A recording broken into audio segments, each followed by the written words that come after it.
à l'UNESCO. Vraiment. Donc ils ont ces moments où ça a été. Bonnie Franck, ils ont le col à Montoumouaz Ali cuisinier. Oui. Ils ont un restaurant là, ils ont sur l'impôt étoile moko, tout 2 étoiles. Donc à l'ombre une étape à Zalaki, à Matamoussous.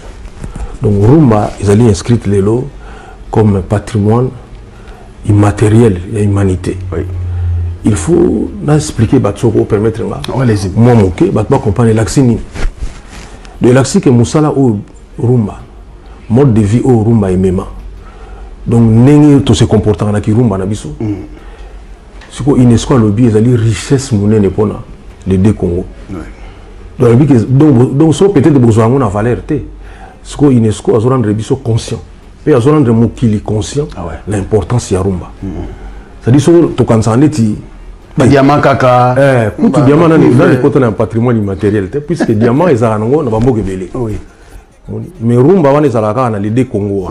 Congo Brazzaville et na Congo ya biso. C'est-à-dire que kene na Bali, ba Cameroun, baza na Rumba té. Baza na genre musique na bango. O tilelo na côté na na patrimoine. Donc on reconnaître mon té. Voilà, tala na ebelé ya misala o ezana Congo wana. Et c'est la première fois, en tout cas à ma connaissance, que le logo ya RDC et continue un patrimoine immatériel à UNESCO. C'est-à-dire que mindele balaxi bisonini, ba biomone logo peut-être un mot négligent. Et logo le musu mona valeur na ngote. Mais biso to bisi bino que ça li richesse au sakana na ngote. Alors il ngolo banini. Logo les ali richesse, il faut boyer ba ndingi nini. Beaucoup ko protéger yango. Et puis ndingi beaucoup ko conserver yango.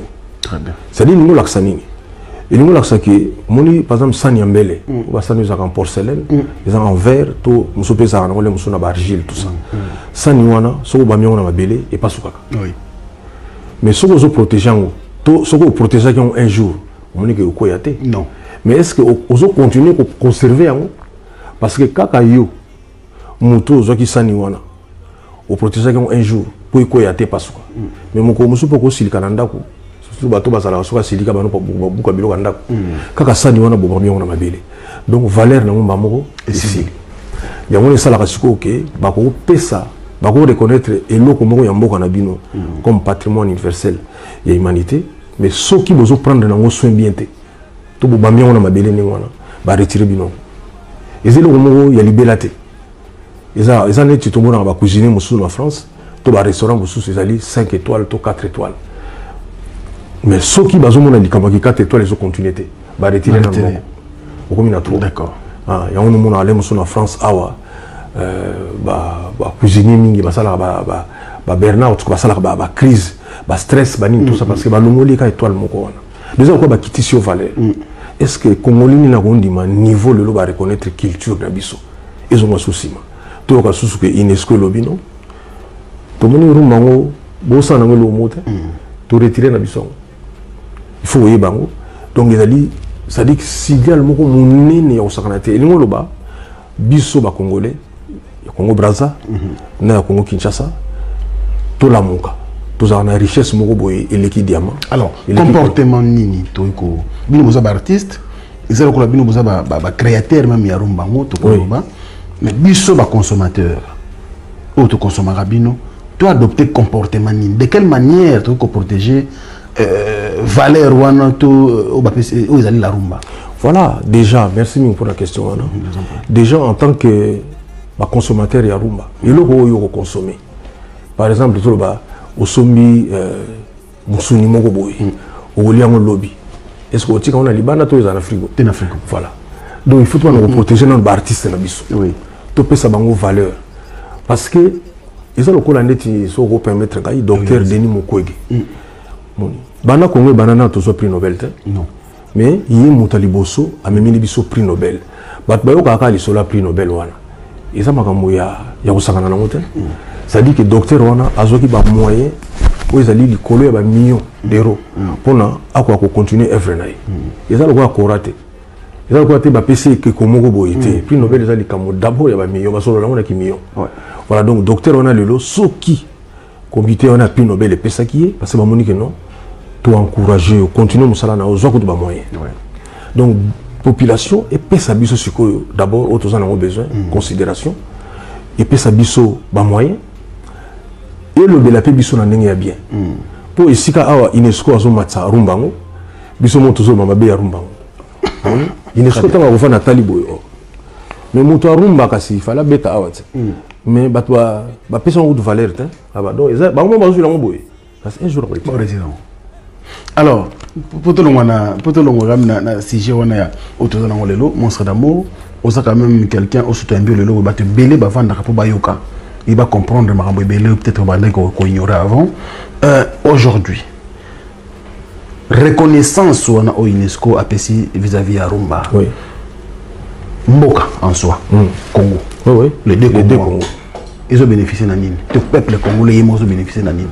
Donc déjà, ils ont un avantage à Binois musiciens. Non. C'est-à-dire les alliés, mais ça le quoi là diamant. Ceux qui le lot, bah parents absolument sous baso foot dans la Congo. Quand c'est là père musu monga diamant. Oui. Tout le monde a colta. Ceux qui le lot ba construction musu surtout exemple le lot. Papa na biso Mobutu Sese Seko. Article la biso stade du 20 mai. Nambo on a eu mo. Non. Il y a une monga la richesse ya Congo. Voilà. Donc le lot rumba et que côte ça le lot mongo ya kusangana na ngote. Très bien. Na niveau ya mboka. Donc ça veut dire que il faut ngalo nazo senga pa ya ba conseil na biso. Nazo vraiment ko senga pa ya présent ya Congo Brazzaville. Excellence Denis Sassou Nguesso et puis na présent na biso Félix Antoine Tshisekedi. Balinga ba pe sa valeur ne loko autozui. Comment? Ba sale la biso ba sale d'abord ya ba répétition. Biso to répéter na mapango bato. To répéter na ba bar banganda o salama pona musique té. En fait ça va bilo moko salama pona muta yelinga melane masanga. Même na grand hôtel to beta na bisasa wana. Ils a place au beta musique té. Oui. Na podium té. Ils ont un podium té. Donc ça dit qu'il faut ba salle tenir un spectacle ça. Mais quand on a dit ça té. Quand on a Brazzaville té, faut na ba ndamba na ba oyo na ba mboka wana ya Congo Brazzaville ba nyoso tu wana. Basa na ba salle là ba un spectacle. Omoni ngana na beta na kindamba na Congo Brazzaville. Mais ba tchaka podium salle pesagite. Non. Donc ça dit que va permettre Rumbango s'exprimer. Ba salle ba salle. Il y a la répétition, la salle de spectacle, le studio est bien, et surtout, vraiment, à mes deux présidents, dans le Panabino, le festival. Et ça qu'on a besoin de s'exprimer. Il faut que star américaine à que Congo festival très bien. Ils ont qu'on a besoin de que festival à Rumba, ils ont à Congo Brazzaville, ils ont à Congo Kinshasa. Tant que la province très bien. Voilà. Mais Bamoni peut-être 50 cents à Yohan. Moni qui est ça la bien, il est à découvrir. Au Moni et le président Mobutu à à l'époque. Combat moya sport, il y a boxe Zalaki. Ali, na foreman, aïe, va livrer comment on a Kinshasa. On comprend que c'est une vitrine monnaie pour le Congo. Et puis Batouni, comment qui désigné Congo na carte à partir de combat. Mais les deux boxeurs aminés on a Mokili, Babunda wapi na Congo, Ezawapi. À l'époque c'était les Zaïre. Zaïre en Moscou Ezawapi. La carte ba mona. Au moins ni to vandi bobato bazola nangai. Na ndenge pena teke boy. So bina muti expliquer ngana wali se futu na Ezawapi. Les musumu to biso pe ko mona ga lelo. Ezamboka. Zomona. Walis et futu na Ezaba il mi balé. Zomona. Voilà.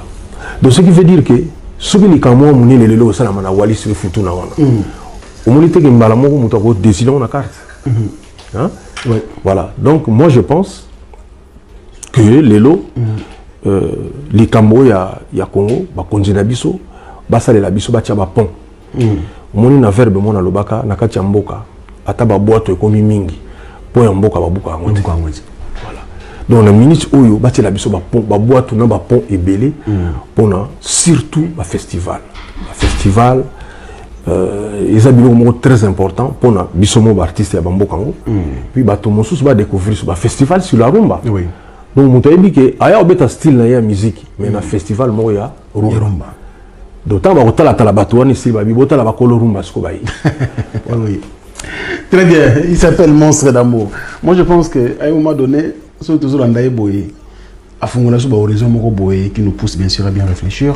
C'est très bien d'avoir des artistes comme ça dans notre pays. Alors, Monstre d'amour, les lots, vous avez parmi les leaders, les lots, toujours compté dans la musique. Oui. Vous avez une fierté, honneur pour la musique et continuer à faire.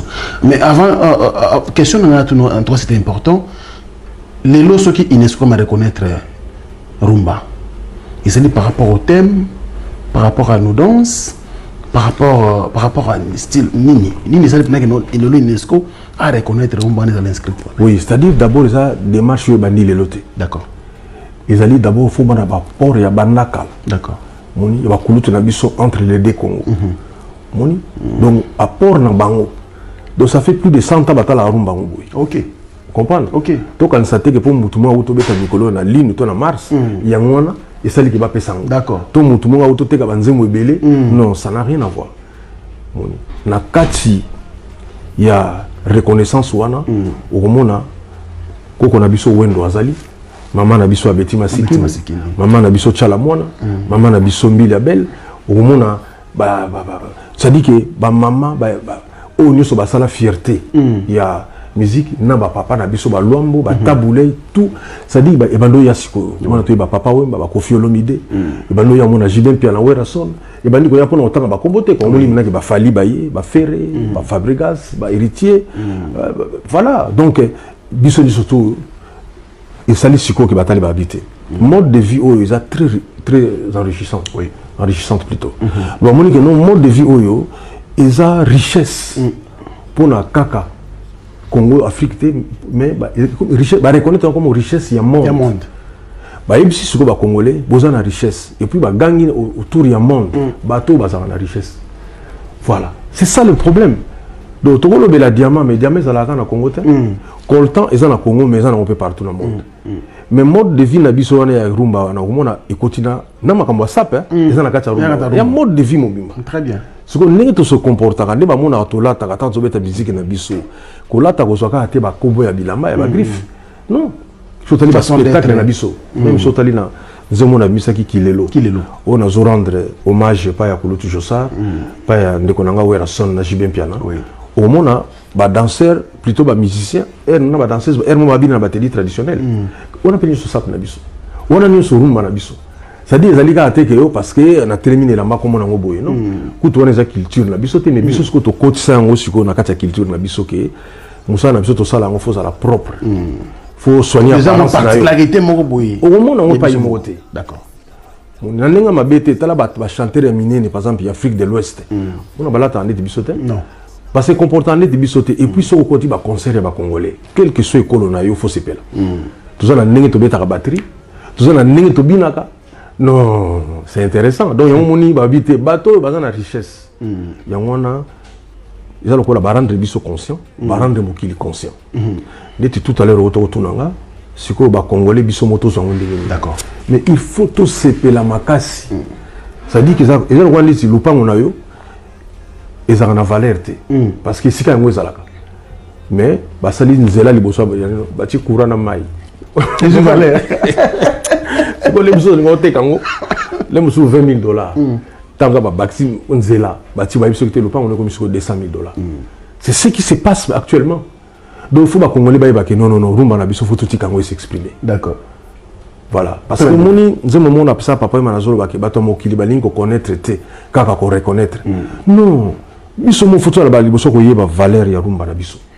Biso mo photo pesa valeur na artiste na biso.